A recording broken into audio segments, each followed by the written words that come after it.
Everyone to the Hello World Guide. This is another episode of the Advanced C++ SFML game series, and in this video we are going to not actually make any gameplay mechanics, but instead make some debugging mechanics to make our lives as programmers easier by creating a way to draw the things of our physics like bodies and stuff like that onto the screen so that we can actually see those and also debug if any errors occur.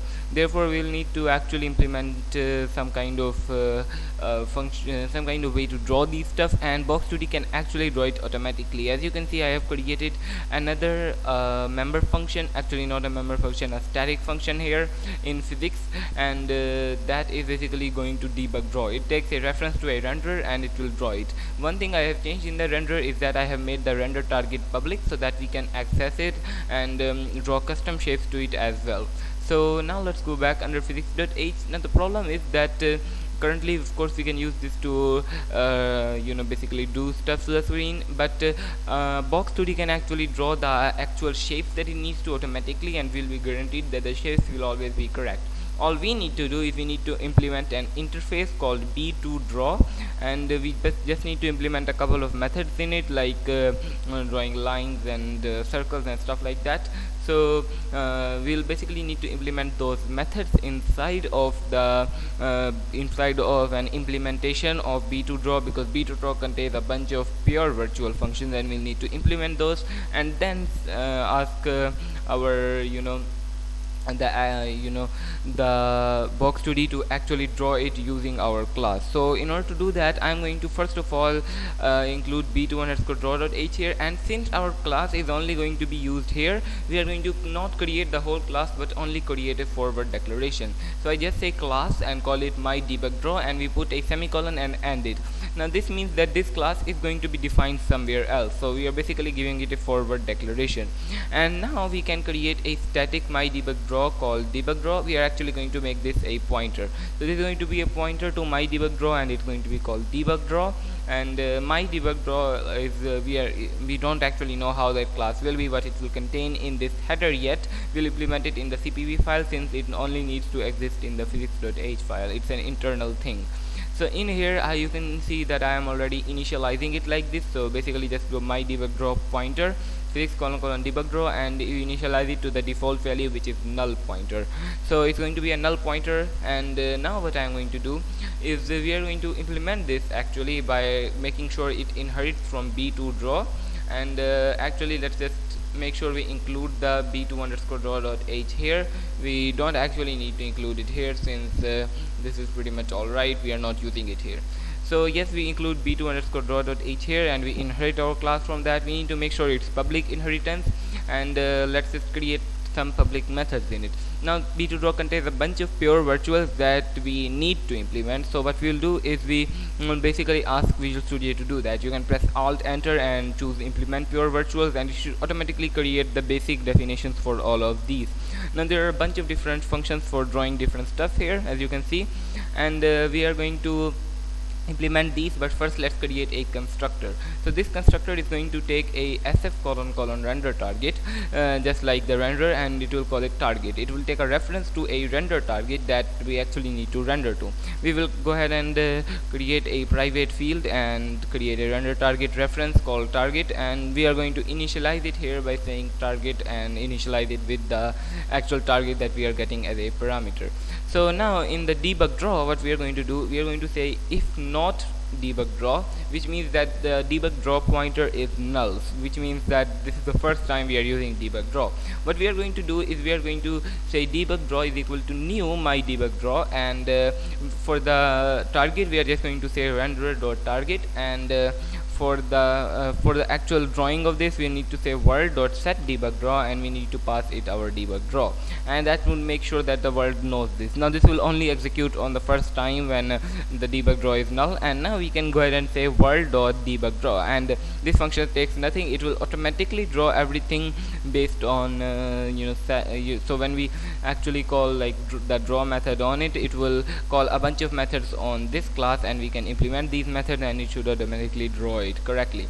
So now it's time that we actually got to implementing the different methods that are present here. To begin implementing these functions, let's start with one of the simpler ones, say draw point. So in order to draw the point, let's just basically a point is a circle, so we can just draw a circle with this size. So we are going to create a SF : circle shape and call it circle, and we are going to, for the radius, we are going to just provide it the size, and then we are going to say circle dot set position. We are going to, and you can see we have got p as where we need to draw the point, so we'll say p dot x and p dot y here. And then we can say circle dot set origin. We need to make sure we do this to kind of make the origin at the center, so we are going to say size by 2 and size by 2. That would make sure that the origin is exactly at the center. And now let's go ahead and say circle dot set fill color, and let's just say SF : color. And the problem is that the color that Box2D provides us is if the range 0 to 1, so we need to multiply each component by 255. So G, B, and A as well, so which is alpha value. So this is going to basically set the color correctly as well. Then we are going to just say target.draw with that color, actually the circle. So that's awesome. And now what we can do is we can basically copy this for the draw solid circle and paste it here, and we are going to change the terminology to be radius and center, and this is going to draw that circle quite nicely as well. But you can see it also gives us an axis here, which we are supposed to draw a line according to this axis to kind of make it. And we already have a draw segment function which we have not implemented yet, but we do it does exist. So we will create a b2 vec2 and call it p and set it to center plus radius multiplied by axis, and that will make sure that the axis actually extends from the center of the circle to the whatever the axis value is, and it's always on the radius. So that's awesome. And now what you can do is go under and call the draw segment method, which is a method of this object. We'll implement this shortly, and we'll just say center for the first point, p for the second, and color whatever we've got here we'll pass it on.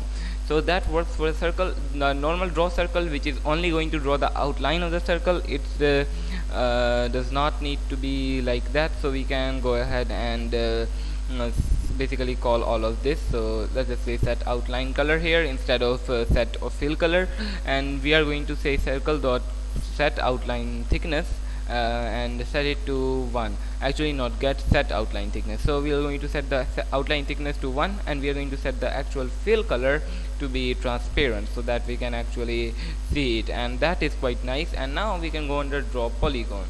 Now you can see that polygon is basically an array of vertices and a vertex count. So we are going to create an SF : convex shape, which is a convex polygon, and we are going to for the constructor we are just going to give it the vertex count, which will make sure that it gets that amount of vertices in it. And then we are going to run a for loop over the vertex count that we have got, and we are going to call this shape, and we'll just say shape I. Actually that's not correct, we need to say shape dot set point, and for the index we'll just pass I, and for the actual vector where the point is supposed to be, we are going to say vector 2f, and we'll just say vertices I dot x and vertices I dot y, and that is going to make sure all of the points are correctly positioned. Then we are going to copy that fill color routines, and we are going to just change it to shape. And for the solid polygon, you can imagine it will be very similar, but actually first we need to make sure we actually draw this. So that's alright. And for the solid polygon, it will be very simple, similar, except that we actually set the fill color and don't do all of that. So now with that done, we have got basically most of these functions implemented, and the next function we need to implement is the draw segment and draw transform functions. So let's get to that. Before we move on to the segment drawing and transform drawing, so we are going to actually make this color.a multiplied by 80 for the draw solid circle, because if we make it 255, then the segment will be of the same color and we won't be able to see it. So now we are going to make it slightly transparent so that we can actually see the segment on it as well. So alright, that's pretty awesome. And now let's go ahead and implement the draw segment function, and in here we are going to create a vertex array, which as the name suggests is an array of vertices. Let's just call it VA, and the constructor takes a primitive type, which means basically what kind of what to do with this vertex array. So we are going to say SF : lines, because we want to draw lines, and we are going to pass 2 for the number of elements. and now we can say va0 dot position is equal to, we can say something, but before we do that, let's actually go here and create a sf color. Just call it sf color and set it to our default formula for converting colors, and this time we are going to make sure alpha is 255, and then we set the position of the first vertex array element to p1.x and p1.y, and then we set the second to the actual color of it to sf color. So since we are going to be using this twice, so I decided we might as well make a variable of it. So let's go ahead and set the va1 dot position to that as well, but it's going to be p2 dot x and y, and its color is also going to be sf color actually, and of va1. So that works, and now we can go down here and draw the vertex array. So this is going to draw the segment, alright, and now all that's left to do is to draw the transform here. Drawing a transform is very simple. All we need to do is we need to draw two axes according to the rotation and position of the body. So what we can do is we can go ahead and say b2 vec2, and we can say p, just call it p for the base position, and which is going to set to the transform that we are taking in, transform.p, which means the actual position of the transform, and we need to basically draw a line from this to the x-axis and this to the y-axis. So we are going to create a px and set it to p plus we can say transform.q, which is the quaternion rotation, not 3D quaternion. So we can go ahead and say get x-axis, and this will give us the x-axis value, and we can just add it to this, and we can maybe multiply it by 0.5 to make it a bit smaller. The line should not be that large, and we are going to do a similar for the y-axis, create py here and get y-axis. And for the actual drawing, we are going to call draw segment. This method we are going to say px, and for the color, let's just say 1, 0 and 0, and this means it's going to be red. The red is 1 or the red is 0, because x is traditionally represented by red, while the y-axis is traditionally represented by green. So we are going to do that, and that should be pretty much all we need for our drawing of transform and this and that. Now we are going to go under game.cpp, and in here we do a bunch of stuff here, but when we are rendering, after we are done doing everything, we are going to call physics : debug draw, and we'll need to make sure that we actually get the renderer here. So we are going to say renderer and let's just say target. Oh, actually not render dot target, just the renderer. It needs just a render. So that's going to basically be it. It's going to draw our physics to the screen, and of course this won't work just like that, because we do need to tell it what to render and what not to. So when we create a debug draw, we can go ahead and say debug draw, and it basically contains a bunch of flags. You can see, if we can say append flags, clear flags, you can see those methods. And if you, for example, go clear flags, and I open this up, you can see this is basically going to clear all of the flags. Append flags is going to add this to the flags, and set flags is going to set those. And for the actual flags, we have got shape, which means it's going to draw the shape. Joint is going to draw joints. AABB is going to draw this, and pair bit is this, basically a bunch of other stuff. So we are basically telling it what to draw and what not to draw. For example, I'm going to call the set flags method here and set it to b to draw : e underscore AABB bit. So AABB is basically the axis aligned bounding box, which kind of represents the boundaries of our object.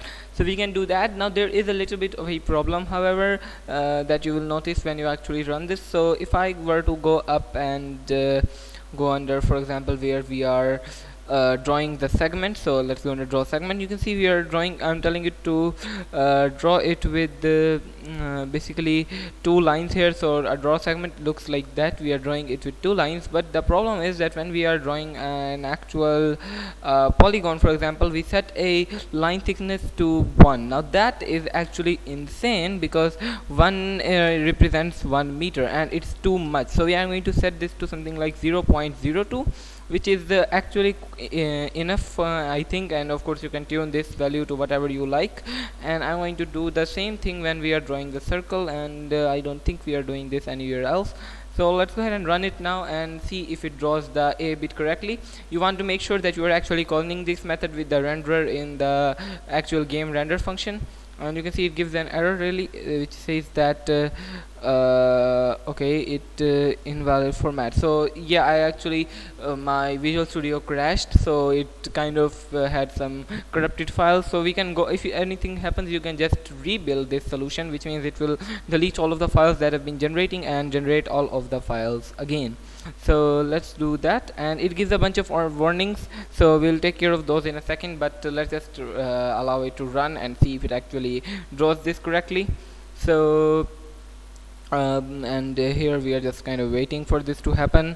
So you can see it says rebuild all succeeded, and now I can go ahead and run this, and hopefully it should now work. So you can see it does run up, and you can see that our program is generated and it shows the AABB boxes. Now the problem, you might notice that these boxes are actually larger because the bounding box is a bit larger than the actual raw shape of the object, so that's nothing to worry about.